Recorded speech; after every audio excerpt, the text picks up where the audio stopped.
The basement. The basement. The basement. Welcome everyone to another exciting Basement Roundtable. Tonight's topic of discussion is what makes a D&D campaign good, what makes a D&D campaign bad. We're going to look at all facets of that. That being said, I open the table to discussion. First, let's talk about what makes things good. What makes a campaign Should we good? introduce ourselves? We can introduce ourselves, that's fine. Yeah. Disembodied voice. Hi, I'm Matt. I can say it right. I'm Mard. And I'm Stan. I'm Guy. And I'm Ross. And Floaty names. Oh, that'd be fun. there'll be floaty names, I guess. Mm-hmm. Yeah. Pay See, attention the to only us. person who knows how to participate actually is Mart. He's wearing our awesome new T-shirt that, if you won the contest, you got one. Mine has pizza stains on. Mine has a something stain right Jizz. Probably. Yeah. Yeah, Mine it's is a little on crusty. The passenger's floor of my car. That's gonna smell great. Probably. So, And for those of you who don't want to know, I am drinking a very crisp New Glarus Staghorn Oktoberfest. Highly recommend it. Probably can't do that. That'll be edited out. No product placement. you can product placement. I don't know. Is alcohol okay? I think so, to a point. As They long do as that. you don't announce it. Don't you do Don't that? do that gaming history or whatever round table where they're drinking and Yeah, play board yeah. games. Yeah. And I they think get so. drunk. Beer don't and think- board games. As long as they Yeah. don't Yeah. drink visibly on... Yeah. It's happening. Yeah, we just Well, gave a shout out to edit. another channel, too. Mm-hmm. Anyway, People. Okay. Helping people. yeah. It's a whole bunch of noise. You, right you, there. you can tell Mart hasn't been here in a while because the garbage is overflowing. He's the only one of us civilized enough to take the trash out. Yeah. You just So stack what it. makes a D&D campaign good? Well, I would say, first off, is the ethos or story. Story. Yeah, I mean, that's the biggest thing for me is being involved in a story that I can... Actually, scratch that. Having thought about this in just like in the last 5 seconds, I'm going to say pacing. Yeah? Story and action pacing. I can't have one where it's just all story driven. I get bored. I get like ADD where I'm just like, I need to do something. And I can't have the other where it's just too much and just, constant rolling. So I guess I have to go for the pacing. Like the scenario of it. I like when you're thrown into something like you like you say, you can't just be all story and just hearing about it. You have to have some involvement, but as long as it's something has to pull you along, like any story. You can't just be, hey, here you go, do something. I was going to say, like, staying true to the character, but the more I thought about it, no, because you don't. When you play a good D&D game, and you think back on it, you don't say like, "Hey, remember that time when you made this great decision of going through this door and finding this?" No, you think back and you're like, "Hey, remember that time when you drove a Ducati 200 miles an hour down a street full of zombies or whatever?" And Yeah. I remember the time I was playing the rogue and I was just, or no, it was a barbarian. I think I was just bumbling through traps just because that's how the Yeah. character would act. Well, Yeah. But it's the back and forth banter of not staying true to your character, but just being kind of fuck offery. to a point though, I think I can get Yeah. overboard. But yeah, I think that to Ross's pacing comment, I think pacing is important, and it's not just pacing like you said, story versus doing. Yeah. I think it's also story versus what's going on around the table. That's true too. Because I primarily DM, so I don't necessarily have the character experience as much, but in my experience, having dealt with, like, I could not deal with, like, a campaign of, hey, you are your character, you can't say anything out of character, like, Too much roleplay? yeah, Oh, it's ultimately the conversation that goes on with the campaign is as fun as what's going on in the campaign. That's true. Well, that's my basic. I don't play my character. I mean, I do the combat action of it. Beyond that, I don't really care. Most fun I have is interacting with everyone. I mean, it's not. I'll never remember what I did in the D&D campaign, but I'll forever remember Puke Volcano. I mean, that's one of those that stuck with us, mostly because we were all crying, laughing so hard. I couldn't even breathe. Yeah. I didn't experience that, but I've heard so many stories. But no, that is, it's oftentimes it's not, any generic story can drive it.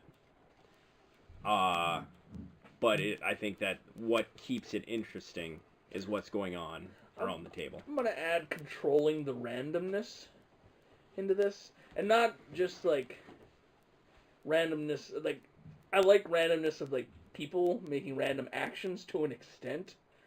Like, it's kind of fun, but like the randomness of like what you're gonna find in a store. I don't know. I think sometimes you can go too far with it. Like, if you're in a pharmacy and you're searching for aspirin, chances are you're going to find, I think you would have like a 90% chance of finding aspirin. If you're looking for the cure for AIDS, well, probably not. But, I mean, I don't know. I have scruples with too much randomness versus not enough.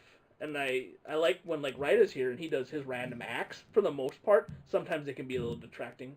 Yeah. Trying to get someplace or do something. Mm-hmm. But for they're also very funny. Entertaining. Yeah. I find a lot of entertainment in what Wright does. And in a D20 modern campaign, it's all fine and dandy.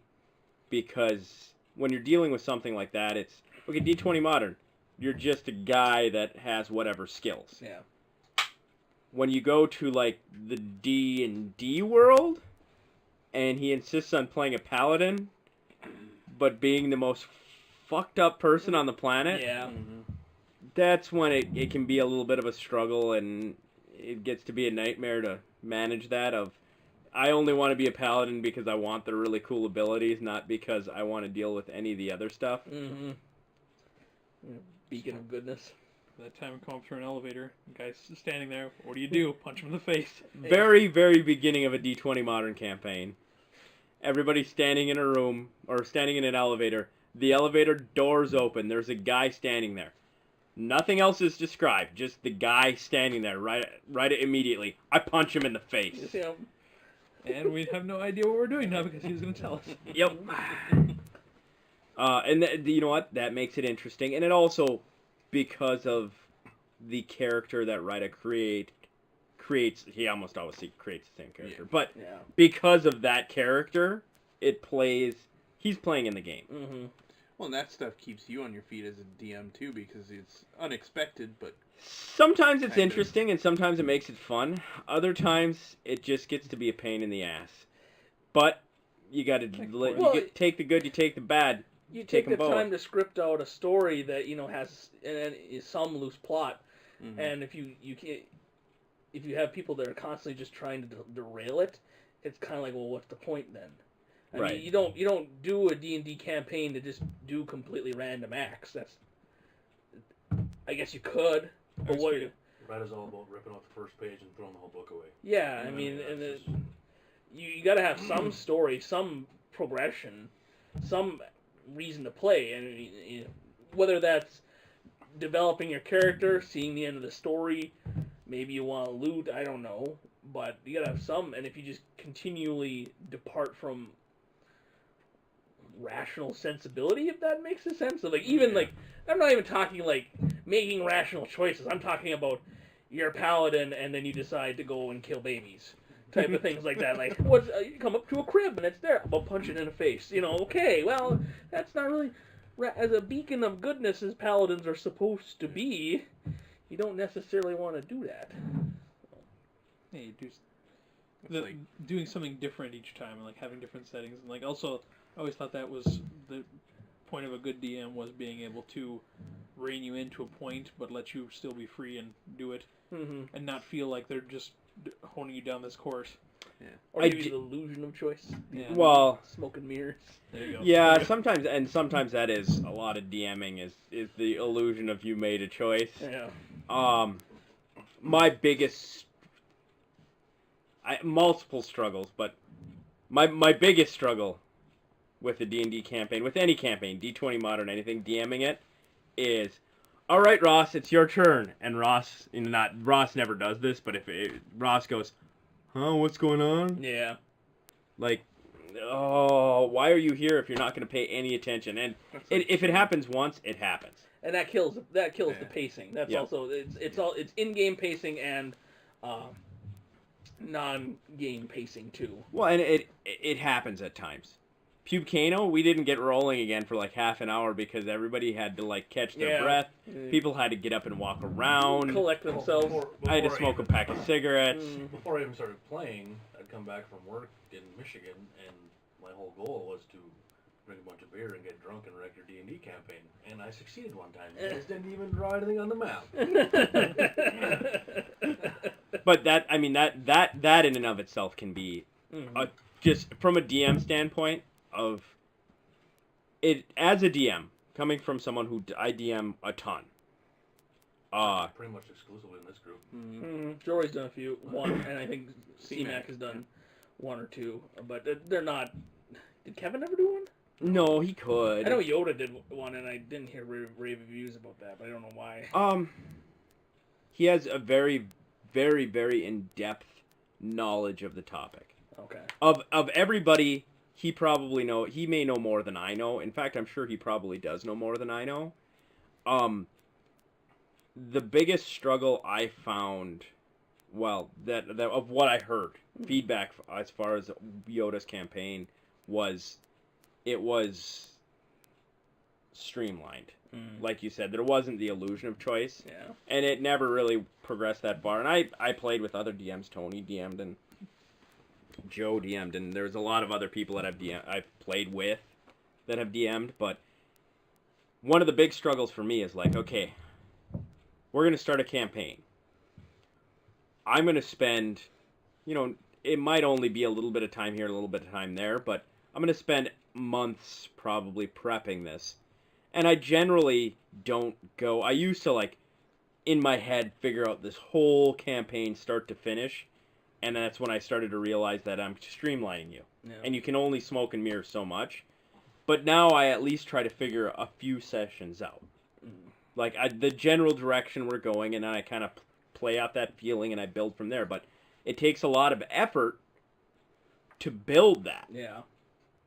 To get to that point of having a story with enough flexibility built in that you can kind of swing it at necessary points, and you have to have a knowledge. I mean, it has to all be here in addition to here. Yeah, and then when you have people don't show up, I've always felt with our group too is like a lot of it is just as you go. Like you have like some plans off to the side, but it's more of adapting to whatever situation because we don't plan a thing. Yeah. We just show up and we're going to this whatever. Exactly. We don't do anything to help them at all. One of the big struggles, I mean, with like, okay, zombies, D20 Modern, zombies. Pick a campaign, yeah. When you're doing a zombie campaign, a lot of it just does come down to how do you prep for that. You can prep your big battles. You can prep some of the big like acquisitions, but overall, you can't even begin to guess. Like I've known all of you guys for forever, and I still can't begin to guess what you're gonna like. We're gonna go here because there's no like. We're gonna go to place X. It's not because the argument has been made like we're gonna go to the gun store so we can get guns. No, the argument is made of like the gun store is the first place everybody goes, so we're not gonna go there. So you guys aren't gonna go to the gun store first. Like we're gonna go here. No, it's never where you think. We're gonna go to the adult toy store because we can use improvised weapons. Yeah. But that so that's zombies. If we're playing zombies, that's all off the cuff. a very, very little do I strategize up front. It's probably for the best. I would have liked to have gone farther in Jory's Gestalt campaign. More so because with the quirks that all of us had, like my character was a Warblade cleric, and I had what's the god, the cleric god? What's it? Palor. Okay. Palor was my god, and one of my quirks that I rolled into, and it was a random quirk, is that whenever someone either talks about Palor or says something about Palor, I get a huge rant boner, and I start having like oh god, Palor, you're so awesome moments, and if anyone says something bad, I had to get into a fight. It really made it kind of interesting just to see how that would happen, because it gave him a tool to drive a story. Right. And it was there, and it was interesting to see how the two like sides, you had a Warblade and a cleric, kind of melded together, and it was you had casting side of cleric and combat side of the Warblade, so I didn't feel left out no matter what. My class wasn't super skill driven, which was nice, but I had a decent amount of tools at my disposal. And it gave you additions too, didn't it? So we're like, if one of us were just like, Palor fucking sucks. Yeah. And you were in battle, you could be like, I actually got a like rage bonus plus, too, I think, out of that. yeah. Like a mild rage, so yeah. And that a lot of that comes down to, like you said, character. Yeah. Mhm. Like, I don't expect... In fact, I would detest someone who sits down and plays completely in character all the time. Yeah. See, now, I go to, I mean, there's a point where I'll stop, of course, but role-playing is just fun for me, because it's just, you try to think of how your character would act. And I'm more story-driven. I really don't care about the combat or anything like that. Rules and regulations. Or to a my point. Bronco.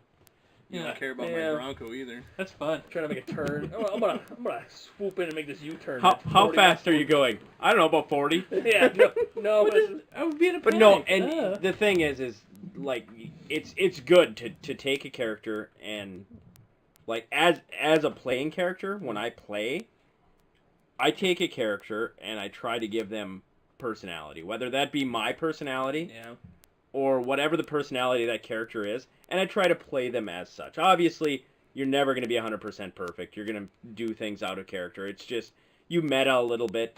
That's the hardest part for me. It's just like, these enemies show up, and I'm like, they have this many hit points, and they have these skills. Yeah, man. Like, I have to not meta it, but for me to sit down, if I sat down and Guy makes a character, and all of a sudden he starts, thy sword is not sharp, and he Yeah. starts, like, talking in character, that would drive me batty. I'd leave. The funny side story, that's the first time I met Ross. yeah. Oh, I played Yeah. the very flamboyant, what was that, like, fighter, I think it don't was? care. No, you were It was a barbarian. Barbarian? Oh, something maybe like that was the time when I ran through the It's trap. etched Okay. in my memory. This. And he just comes in, and I just would not stop the voice. I don't remember how I did it, but before he got there, he's like, he might be a little impatient with you, okay? And then I just totally wrong, and he looked like he was gonna punch me, and that's when I finally stopped. But I moved it my was chair close. over to It was get away from Ross a little bit because the heat was so hot. Yeah, it was a little bit much, and he did a high squeaky voice the whole time. Yeah. It was, and I had don't fun know. with it. I'm trying to do, I was playing the NPC for this most recent campaign. What was my name? You were a black Reverend pastor. something. Yeah, Reverend something or Ishmael other. or- Yeah, Ishmael. like Ishmael Johnson or something like that. Call me Ishmael. That's right, it was, or something like that. And I spoke in character for the most of the time. But that's because it's playing an NPC, like kind of like an NPC, a story-driven character that was supposed to progress these guys along. I have a great idea for my next character. Man. I'm just gonna talk in Missouri dialect. Why don't we just continue the campaign we already have? Yeah. We're never doing another campaign again if Mark is just Yeah. going to talk like he's at home. Just Hey, go on, Ma! just talk what about you doing everything. tonight? I don't even know Wanna what's go to a going on. movie? Just come in. Who's What? that guy off of King of the Hill? Yeah. Yeah. Boomhauer. Boomhauer. Boomhauer, yeah. But anyhow, yeah, I can see why that get irritating. Okay, but And every so often you gotta Doesn't break stop out of it. you. Well, of course not. That's Un- my passive aggression. Come on. another I guess, no, this is just me venting frustrations, but another thing that's frustrating to me is when it's like, let's see how gigantic my cardboard penis can be. Yeah. Like, it's a fucking game, guys. You don't need to like go and dig through tomes and go all over the internet to make your character Break the game. to just be the superest character. Like anybody can do it. There's a million different ways you can do it. Sometimes it's fun. In one D&D campaign, I had a guy playing a monk, and I made the mistake of saying, "Yes, I will give you hand wraps that you can put elemental damage on, or you can put effects on." Yeah. And eventually, this group just became like crit monkeys.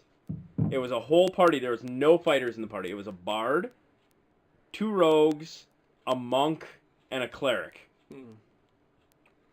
And they were crit monkeys, so it became, for me, it was kind of fun. It was fun because I had that group, and then I had kind of the remedial group, that was the really traditional party.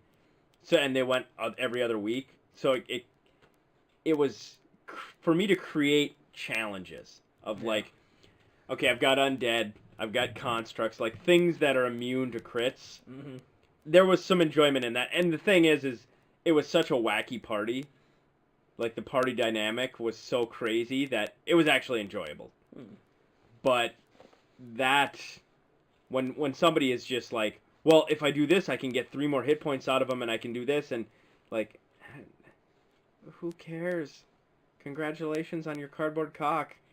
I don't care.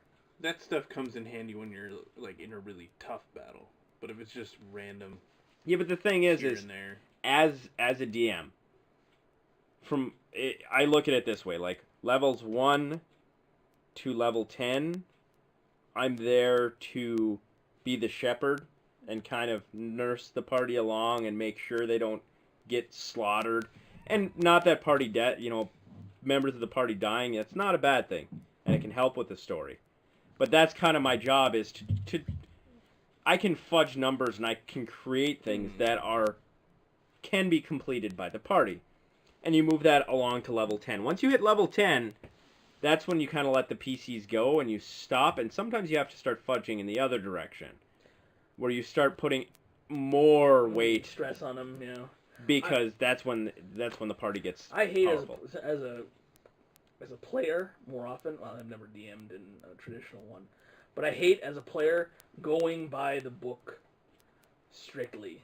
Like, what is this roll, or what is this damage, and people sometimes it's just like 5d6, let it ride, or something like that. I mean, yeah, there's spells like that, but like if you're looking to open something, or if you're looking to try and drive something, or just something innocuous, like just roll 50 shot, done. Okay, go on. It's just, and then people who constantly ask for book rolls and stuff like that, it just detracts from the pacing for me. And at some point you just say, well, it's gonna be this. You don't like it? Tough shit. So. And a lot of that comes down to, I think, part of that too is just, like I said, preparation.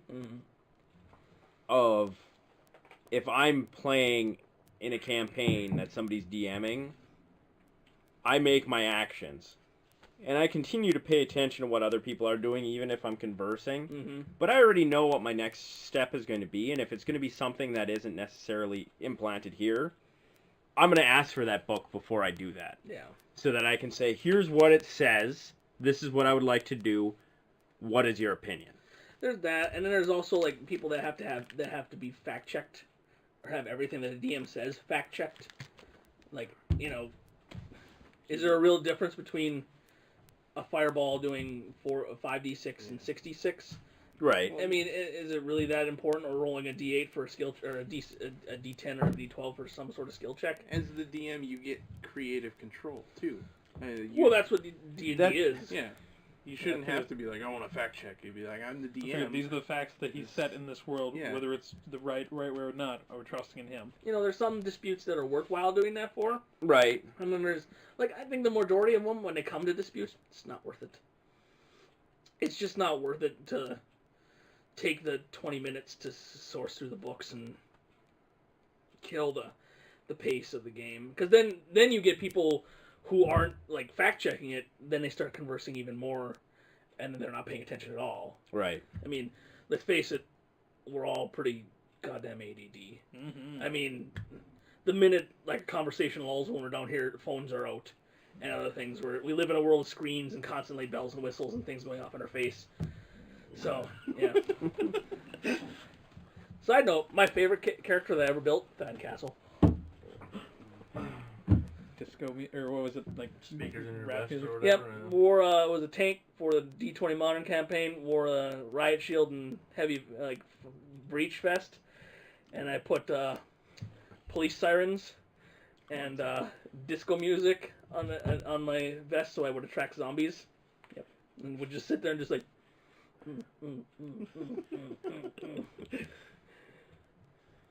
I've created far too many characters to pick a favorite.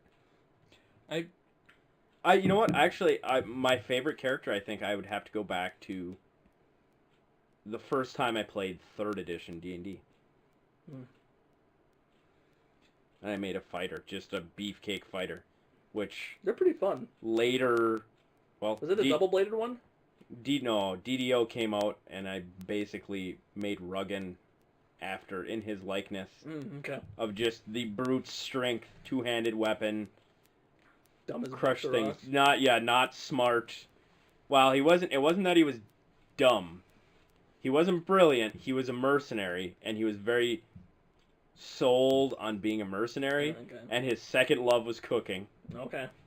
He was the merc, and he liked to cook. And beyond that, like, magic don't care. Gods don't care. Yeah. I'm here for money, and I enjoy to cook, and that was like his thing. And it was enjoyable to play for me. It was when I was learning the 3rd edition rules, and maybe that was 2nd edition. I was learning 2nd edition rules from moving from Advanced Dungeons and Dragons into 2.0 Yeah. or 2.5. And I didn't know any of these guys. I was I was probably 13, 12, because I started playing 1st edition when I was like 10, and then some people moved in down the street. They played D&D. The older brother offered to DM a D&D campaign for us, and we were like, yeah! So we did it. And that may have been where I found my most enjoyment. And I would take things just because I wasn't necessarily money grubbing, but I played the characters like I get my cut. Yeah. Like all there is in this treasure vault is a bunch of like wizard wands and scrolls and stuff. I'd be like, taking my cut in the backpack. I'll deal with. We can square up later if you want it. Is your favorite? I'm just gonna say that I don't think I've ever gotten a character over level like 8, so I can't really say much. I've played a lot of campaigns that just never finish or never even get close to being done. So. And that's one of the big struggles here, Finishing. especially recently. It's to your point, pacing, keeping people focused, and then it's just in general attendance. Yeah. Check out our D20 on the channel, by the way. If we ever get it back to it, When we do play, or a new one. we still have some I haven't put up yet. Yeah. There you go, yeah. But when we do get to it, it's actually quite engaging. But For the just, most part, yeah. There's not some days where it's a little painful. yeah, Yeah, I we mean- don't really accomplish a whole hell of a lot in the time span that we have. And that's Like, fine. We used to do a lot more when I started playing. When I was laid off, we did the Saturday thing where we start at noon or 10 in the morning and play till. I would get behind that, even if it was 4 just in the once a morning. month in the winter Yeah. here. We do it once Yep. a month. I would get We behind got a it. lot more ground covered, I guess you'd say, in that. Yeah, because whenever we do pick it up and play it, we don't have a whole lot of time. And then Well, people okay. trickle in- we trickle in between Yeah. 6 and 8. That let's bring in my struggle, and this is what beyond just D&D, just things in general is like, all right, we're gonna start this at 6:30. Nobody shows up until Mark shows up. Yeah. This is before when you were working at McDonald's and you Yeah. didn't show up. But Mark shows up at 6:15, and the next person shows up at 7:00, and everybody isn't here until 8:30. Mhm. And at that point, it's just like, why in the fuck am I even wasting my time? It's you have to have, I think, for a good. Let's get back to our point. For a good campaign, Yeah. you have to have a group of individuals who are willing to dedicate the time to attend for a session, Yeah. whether that be once a month. And manage their character so they're not coming here and having to do that. Yeah. You know. You could have people play the random characters that just like we're out in the woods and just some You did random that for a lunatic while. That actually worked pretty good. lunatic that just wanders up and is like, "Hey, let me join you for a while. I can stab Right. things." He had like 6 or 7 NPCs that just random people show up. He'd hand them to him, or if like we started doing when Ryder didn't show up for months on end. Then his character's sleeping in the tent or the car or whatever. Yeah. He's in a permanent coma until he comes back. But we don't even have that anymore. We don't even have core set of 3. I mean, like you Who's said, who's in the bathroom in our D20 at the ranger station? Is it Jory or C-Mac? I think it's C-Mac. C-Mac, I think. Yeah. He just spends his whole time Ryder's there. still out in the woods where we started. So. With his 12 Sorry, I cut you off. I don't remember what I was saying. Oh yeah, we don't even have a core anymore. We can't. I mean, we trickle in. I mean, and nothing wrong with that, but that's just the way it is. Yeah, it makes it difficult to run a campaign. Well, now we all work mostly different places, so Yeah. Should The have a majority of us have weekends off. Yeah. dicks. It's the first time ever. Yeah, I think so. It's the first time in 20 years I have weekends off. I do too. But I'm not. There's one individual amongst us who doesn't, but Someday soon he'll hit his breaking point. I really appreciate different characters and what people do with them, but also, like you say, is like there's with my limited attention span, I like people dumbing it down, kinda. Like if they get too technical with it, then it feels it's just not my play style. But then again, with others, they love that, and that's what they go for. We have a very, very, very, very group. Yeah, Diverse. yeah, it's a very diverse group Mm-hmm. of different likenesses and people want different. They're expecting different things from the campaign. right. And I mean, we do a decent job of toting to That's that. probably the case. I've never played a D&D campaign outside of yours, but that's probably the case with everyone expects something different out of it. Yeah. And it's not that I haven't gamed with a lot of groups. Primarily, the other group that I've experienced would be Robot House. And that was all, imagine a house full of Jories when it came to D&D, where it's like, check out my cardboard penis. Yeah. That was kind of what was going on there, of just like everybody wants the best.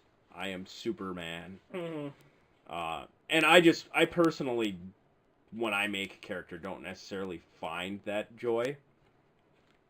I mean, the closest to super penis character I ever made was the Warforged 2 Rogue, and then I went into Fighter, so I had Evasion Fighter. That's the closest I got. I like taking a character to its maximum possibility.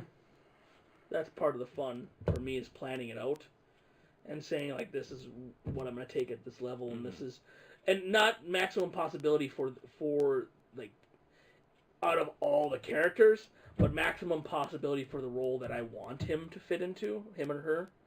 And that's part of the joy I derive. I don't like I said, randomness is just not my thing. And if I'm going to make a fighter, I want him to at least be in the upper echelon of being a fighter. You don't want Kevin's Barbarian, Yeah. where he takes Dex over Con because Kevin was still pretty new at the 3.5 mechanics, and he's like, dexterity will give me more AC. That's not really what you're going for, but okay, Kevin. I'll take rage because it'll offset. Yeah, that doesn't work like that. Okay. So we're basically the opposite thing, because I make a character that this is wholly adequate. He can do some things, and then just I want to rely on just like your skill, or I mean like your knowledge, I guess it is, how to play them, and also just luck, plain luck. I have been tossing around the idea, and this is part of when the one campaign that I'm still working on, the Space Cowboys campaign, which is dubbed affectionately Supernova Assholes. Actually, there's two possible names for it: Supernova Assholes or Public Enemy Cunts. I don't know which one I'm gonna go with. But It was like Public Enemy Cunts, and there was like and so it was the acronym was Peckers. I can't remember how it was going. Anyways, where it was going to be more skill driven, and the skills weren't going to be necessarily like you pick a skill to level up in, but you need to be cognizant of the story and around you and be able to recognize the skill to use, and then just do a simple roll for it. And it might, there would be some additions to it, but and then have like a more fast-paced story that's meant to progress you faster and visit more worlds, because it's a pretty diverse universe. And so there's a lot to travel and do and like engage with. So it's gonna be a story / skill driven, and not really like combat. So Sounds like I'd like that, but at the same time, it's like I don't know if it would be more like rule based, like you say, or freeform. At that point, it's like I am very much freeform, like just play it by ear and do that, but. I mean, like playing a character or playing the story. Both. I can't have too freeform of a story. Yeah, that's how I'm just like. I'll see how it is. Again, we get to that point of what the fuck's the point. Mm-hmm.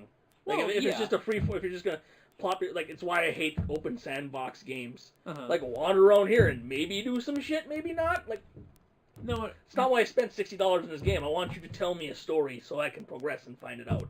Give me, I guess what I would like in the game is not be completely free and act just like, hey, what do you do now?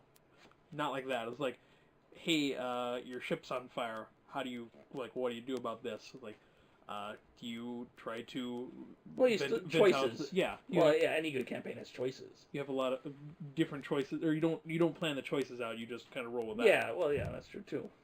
I guess I got some diversions you need to set choices like A, B, or C in order to have like a direction to take your story. You can't just have this random freeform stuff, because then you're going to be spending 10, 12 hours outside of this trying to plan it. It's just an asinine to me. It becomes a major struggle. Yeah. And what ends up happening is you're like, well, I can always smoke and mirrors them back into the story. You spend just as much time building the smoke and mirrors that, they go off and they're like, and we're going this way, and it takes you forever to build this maze that leads them back into your I've story. often been tempted to have everyone just struggle through a scripted story one that they have, one of the pre-scripted ones, just to see if they would like that, because I don't really know if we've ever done that here. We have. Many, once again, you were hanging out, but you weren't gaming with us. Yeah. Which probably means Belleville was hanging out. You two weren't in the picture. We did a lot of D&D pre-constructed, like a full pace, and this was back when I hadn't played D&D for forever. Yeah. Ryda got us back. Like, we should do a campaign. Mm-hmm. And I went and I bought, like, this series of quests. And, it was fun. I mean, it was a good way. Ultimately, what it was is it was a good way to teach people the game. Yeah. I think that as experience level increases, I think those pre-constructed follow almost... Ooh, excuse me. Don't die, man. Don't shit yourself. No, I just threw up in my mouth a little bit. Had SpaghettiOs for supper. I can taste them. Burped up some But vomit. yes, they're all different and they're interesting, and there's some that I thoroughly love, like just the way they're set up. Mm-hmm. But realistically, they all follow kind of the same plot points. Yeah. And like you said, right now, we have a group here that hasn't done that. And is that something where anyone could DM them? They're pretty easy to DM. It walks you through everything. Yeah. It takes you by the hand and walks you through it. That might be something worthwhile to consider. Mostly just to help other people familiar, because I kind of want to get back into playing like the fantasy one. I missed those a little bit. Yep. I've been kind of D20'd into the ground. Yeah. After a little bit. The most recent one was fun, mostly because I was playing. It's an NPC. Yeah, an NPC, but That's the thing, because like the scripted ones, they don't really lead you off into like areas that you can explore all that much. And I think that's something we struggle with as a group. Like, hey, there's this store. Okay, well, I'm gonna spend 20 minutes searching the store. Okay, well, I'm gonna go spend 20 minutes searching that car. And like, we have other stuff that we could be doing, and a lot of us are just like, no, I'm just gonna search. the best this. D20 modern campaign we did was the one with the museum, where we kept trying to go back to the museum to loot it, and it just failed miserably. And I don't remember. I was the assassin on that one, that the infiltrator assassin, that just didn't work. It was terrible. And who else was there? Robot. That was Poop Bomb Robot. Yeah, Poop Bomb. Robot. Is that the one who blew up the side of the building with the blah rocket? Yep, Yeah. where it was the fenced off area where it's the zombies behind the fence, and there's the zombies trying to get in the building, and he's like, I'm gonna clear them all out, and he has the law rocket, and I'm shooting over here. Yep. You were a sniper, I think. Nair was Nerb was Michonne. yeah, Yep. basically. Michonne from Guy was or not Vince was Vince was the fucking smart two guy. guns.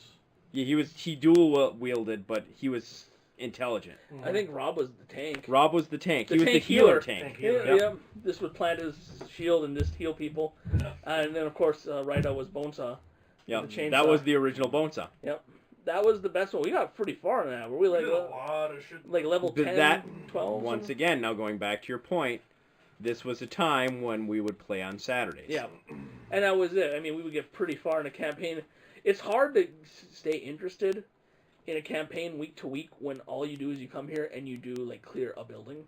Right. And when we do the Saturday ones, I mean, we would go through a whole town and we'd advance to the next plot point in the story.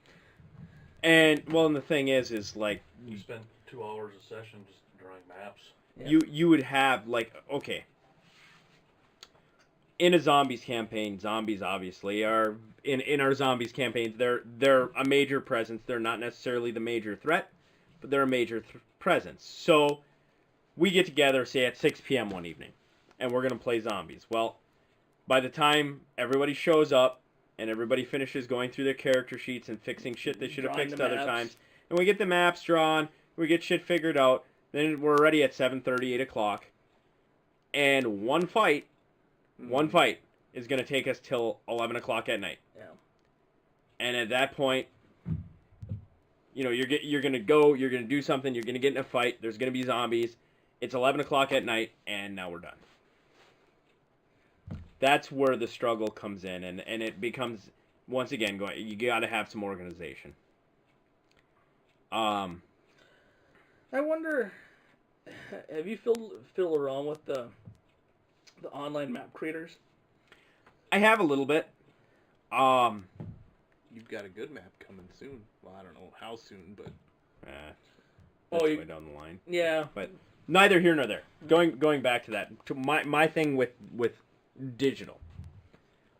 Being a guy who's very into technology,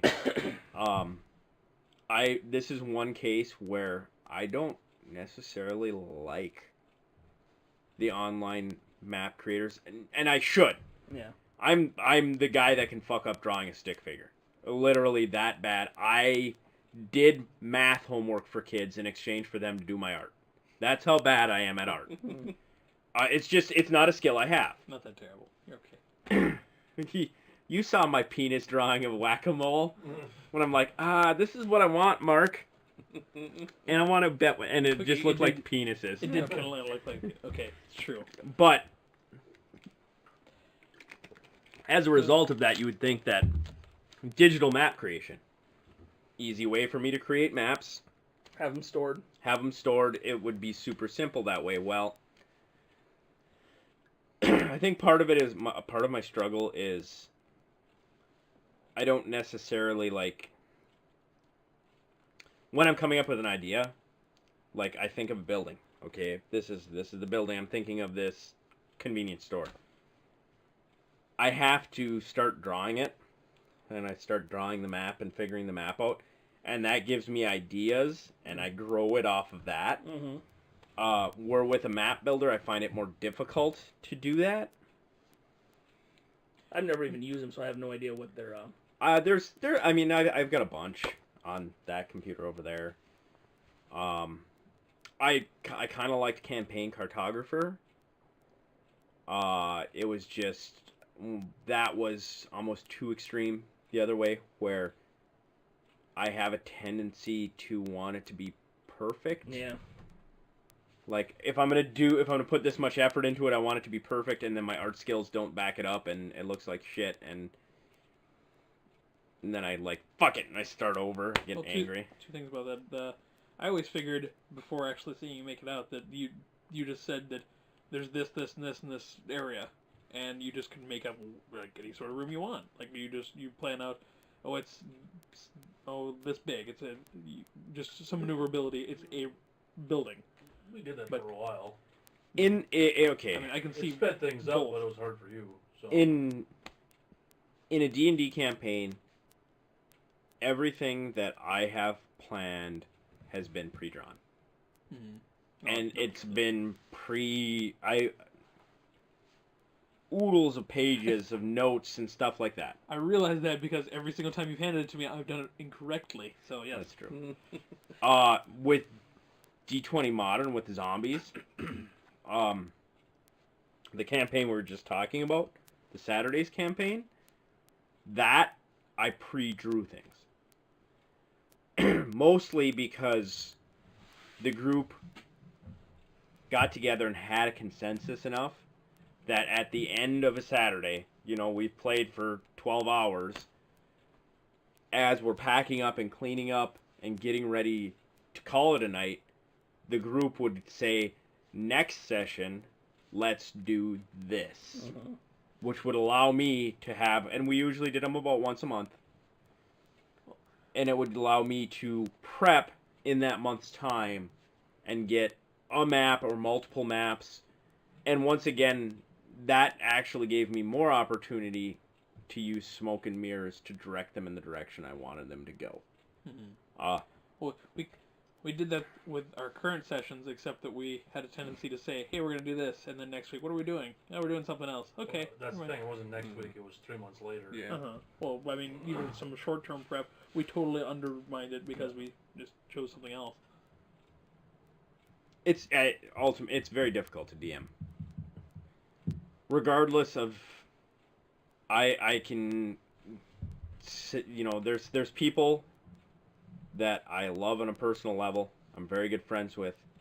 DMing them are a struggle, and obviously this group, with the exception of Guy, just messing with you, Guy, but there's people that I really enjoy, but I can't DM because it's like I'm pulling teeth. And then there's people that I might not, may not have thought that I would enjoy DMing a campaign for, and actually very much did. So it's strange and different. Yeah. Based on the conversation thus far, time. What makes a campaign good? Having players that show up on time on a set date And are engaged. Having a game that is a good balance of story, action, skills, puzzles. All of those things are blended well. Yep. To keep the story moving along, but to keep everybody entertained in it. Having characters that are moving the world forward, or feels like are helping move the world forward, moving the story forward. That aren't necessarily overpowered, but also aren't necessarily underpowered. No one likes to play the character that can't do anything. That's I mean, that's what ruined Star Wars for me. Robot eating flowers, smoking cigarettes. Here was the 10 thing. hours. The thing with that is that was a case where, at that point in Robot's life, I think Robot had my cardboard penis isn't big enough. His character was actually far better than he gave his character credit for. I sat down and put it on paper for him right before we stopped playing of, look, here is everybody's 2-hit bonus on paper. And it was like, this, your base attack bonus. This, and this. And here's you. Above average. He just wouldn't involve himself in combat. Yeah. Even though he was above average. And I think part of that was he wanted, in order to be involved in combat, like, +3 isn't a good enough base attack bonus. I want to be +6, like the fighter class characters are, if I'm going to be doing fighting. I mean, that's Rob's character. Rob's tank. Everybody was like, he's just the healer. He just tanks. Rob's 2-hit was as good as most of the party. It's recognizing that you can do multiple things. One of the and being able to recognize that, I guess, is where it comes down to. One of the note I'll have about that is just that the balance and being able to do multiple things. Like, I'm very bad at specializing in one thing, even though I'm the healer in every single one I've done. I rarely heal because I in combat, I support things to some extent. I like balance in it, and there's some people who love to go specialized and just toting to the different playstyles like that. And there's nothing wrong with that. And I think that comes down to what everybody wants to get out of a campaign. Ross is going to have a specialized character because he's designing a specialized character. Ross's characters are designed. You're going to be a generalist because that's what you enjoy. Belleville's going to be a specialized character because combat is the portion that he enjoys.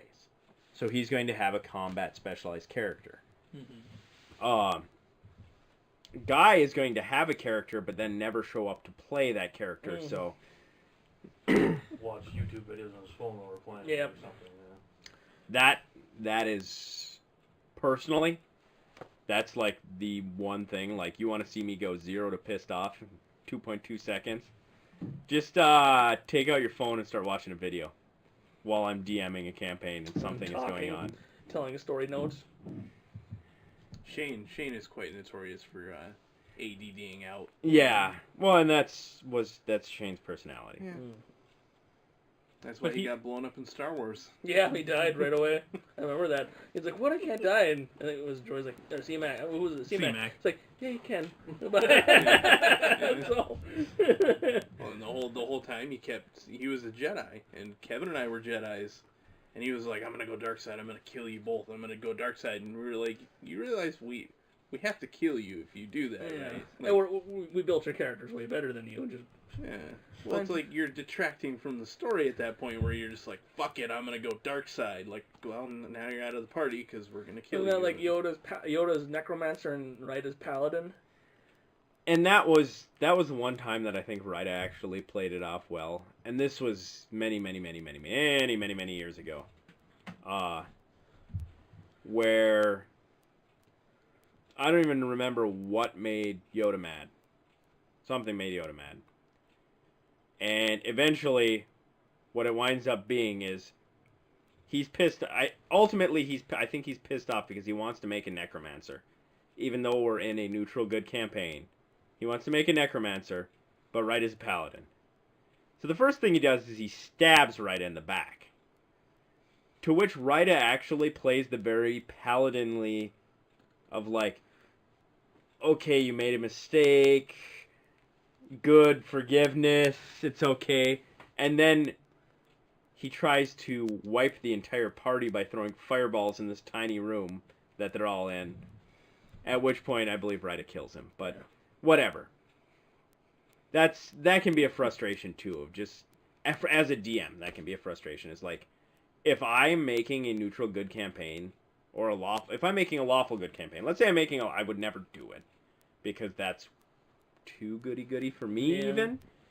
But if I'm making a lawful good campaign, it's a lawful good campaign. Don't make a neutral good character and play them like they're true neutral or neutral evil. Yeah. Like, you gotta play to the story that I'm trying to tell. And ultimately, I personally, if I am going to DM a campaign, I'm going to more likely to slide to the good side than the evil side. Why?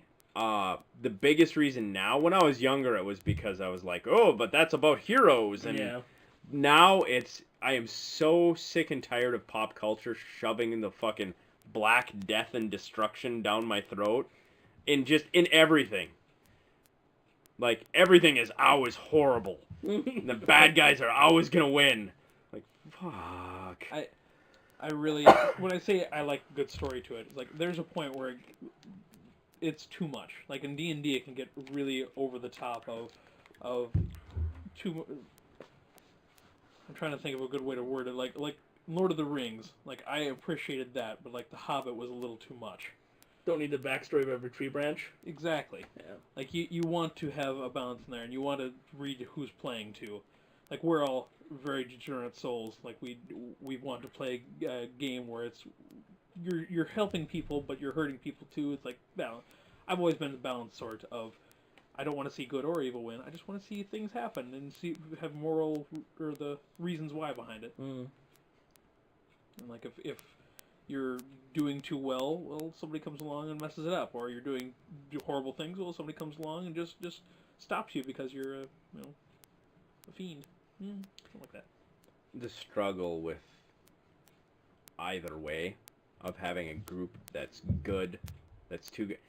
You have a group that's a good group, it's pretty easy to, alright, if you guys are doing too well, there's so many easy solutions of, here is a red dragon, or here is a Balor, or here is... Soul Angel, or here's, Angel. When you're playing the evil party, the thing is like, okay, you're a party of evil adventurers. This is, I just struggle more with this. You're a party of evil adventurers in a fantasy world that is, typically a fantasy world is going to be dominated by good inhabitants. Mm-hmm. The reason being is you do have powerful good beings, gold dragons, things like that, but you have your demons and devils, and there's more flavor for the evil fiends. Right. There's so many more of these things that you're going to be adventuring in a good world, and not that couldn't be an interesting campaign, and not that I couldn't do a campaign like that, but it becomes a lot more of a challenge because it's not like you just stroll into town and nobody questions it. You end up with a reputation, and having to play that reputation of just like playing it as like a group of brigands or like thieves that are like sneaking into towns and working with thieves guilds and like working in the shadows. That's fine, but a group of evil warriors, well, at that point you don't just go riding into town. Yeah. There's only so much rape and pillaging you can do before it's just day to day is boring. Through fear. And that's where listening to you talk, I honestly would like a mercenary campaign, a fantasy mercenary campaign of like neutral, where you can be neutral evil or neutral good, but with a caveat is like neutral evil just only means that you're more driven for monetary gain. I kind of had a campaign like that when I lived in Superior. One of my friends was doing one where like we were just random like mercenary type people that showed up to a town that needed help, and they basically hired us to help out with their problem. Or just make it true neutral, where if you're hired to suppress a rebellion of, as long as the money's there, type of thing. Mm-hmm. I would enjoy that. And I played that character. Yeah. That's what Ruggin was. That's what, before he was Ruggin, that's what Ruggin was. It was, hey man, you got the paycheck? All right. I mean, ultimately good over evil because it's a whole lot better living under good than it is evil, but whatever, you're paying me. Opium pays the bills, right? Wait, never mind. Your personal life has nothing to do with a D&D campaign. No chasing the dragon. Get out of hookah. But yeah, there's... Bring back Ruggin. In campaigns, I would at times insert characters, and I had inserted Ruggin at one point. I think that, personally, is Stop grinning like an idiot, Mark. You can bring back my barbarian. no. Yeah. I thought I was grinning about the fact that he inserted Ruggin. Oh, That- too, yeah. Putting in an NPC as a DM, you put in NPCs obviously, but putting in an NPC that you have vested interest in is always a bad idea. Because the struggle then ceases to be create an interesting story, an interesting environment for the players.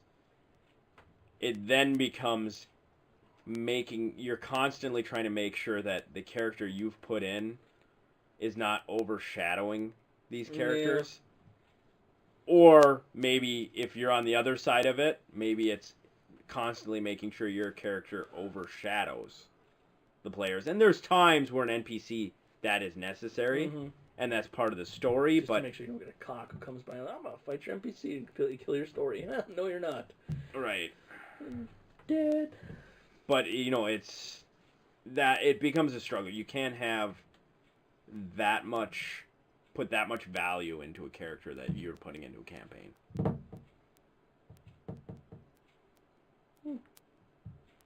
Interesting thoughts moving forward, anyways. I would like a mercenary campaign. Closing thoughts. Shall we move to closing thoughts? Sure. We've been talking for probably an hour now, right? Close to it. The big thing about the D&D campaign for me is I really don't care about the campaign at all. I just like hanging out with everybody. Yeah. Yeah, I mean, that's... it's something to do, and Yeah. it doesn't have to be. I don't say that it has to be. I know a lot of guys from college that I'm still friends with that don't see their friends. Yeah. It's pretty rare for people that are in the mid-30s to get together every Thursday and hang out. Mm-hmm. That's So like me. that's the only part I enjoy, but well, not the only part, but the biggest part of it I enjoy. So I'm pretty antisocial otherwise, but I come here and I enjoy it. Like in most cases, if we're not doing something, we usually just sit around and just kind of random banter, and that's not as fun. It's fun to do something while we're here. And that facilitates conversation and laughs. Yeah. But I mean, and I don't know, to kind of like and push more towards the Saturday thing. If we had like a Saturday where we're gonna have a campaign, maybe we don't meet on that Thursday. Say like that's afterthought too. There's another thought. That's who it hinges on. Yeah. Oh, yeah. Because he's going to say he'll be there and not show up ever, so Yeah. it hinges on him. But also the good part about this, Kevin.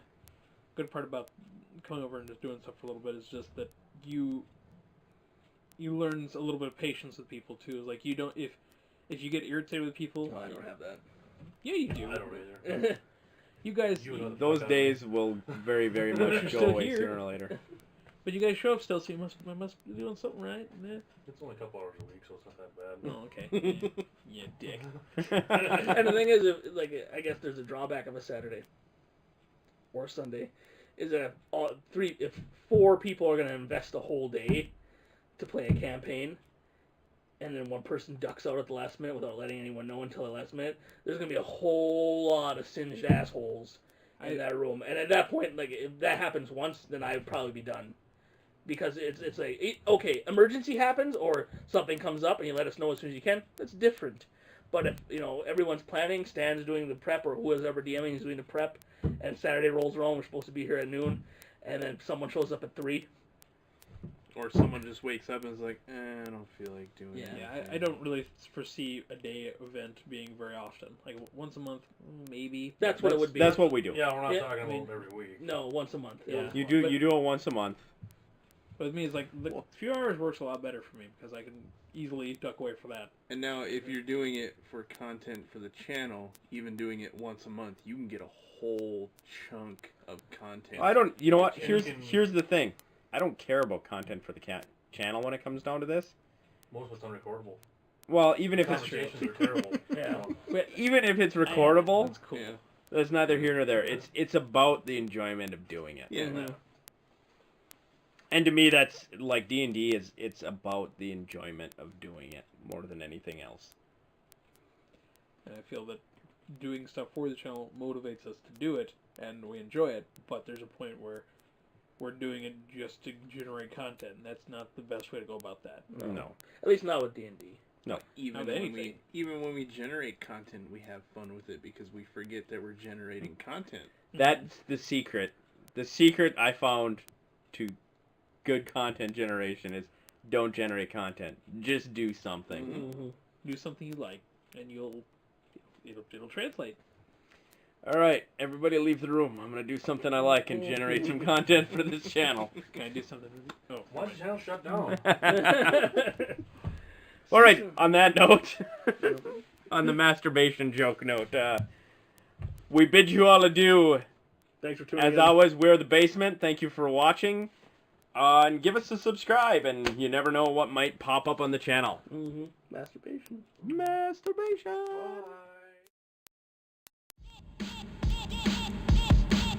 Cardboard cock, cardboard cock, cardboard cock, cardboard cock, cardboard cock, cardboard cock, cardboard cock, cardboard cock, cardboard cock. It's about the enjoyment of doing it.